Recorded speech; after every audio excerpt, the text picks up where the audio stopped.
Kebetulan hari ni staff aku jumpa seorang brother ni motor mati tepi jalan.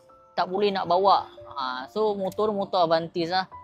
So kebetulan tanya apa masalah, motor langsung tak boleh nak jalan, pulas kosong. Dah boleh agak lah. Kalau skuter pulas kosong, kau confirm bahagian CVT punya. So budak aku, sebab kebetulan jalan kat dalam taman, tak ada siapa yang lalu, memang tak ada orang nak lalu. Memang dia pun terpaksa tolak seorang-seorang, tak tahu mana nak pergi. So budak aku tolak dia ke bengkel. So bila sampai ke bengkel, aku tanyalah dia, bang, bila lah servis motor ni? Aku tengok mileage dah lebih 30,000. Dia kata tak pernah servis. Aku jam, macam mana kau pakai skuter tapi tak pernah servis?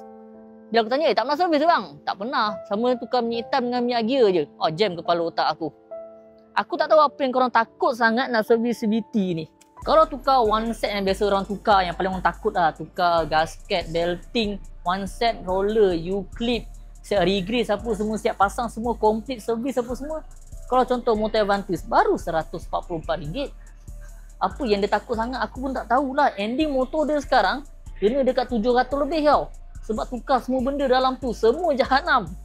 Tak boleh nak buat apa lah. Tahu pakai motor tapi tak tahu nak servis. Tapi bila bayar aku tengok banyak pula duit dia ni. Servis tak nak. Jam otak aku.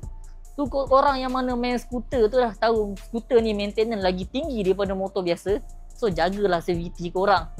So untuk korang mana yang nak servis skuter motor korang tu, kau boleh servis. Tak payah nak tangguh-tangguh.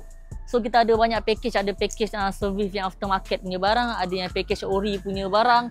Terpulang atas korang nak pilih yang mana. Yang penting servis lah motor korang sebelum makan modal lagi teruk. Ni nak gimana kat ni?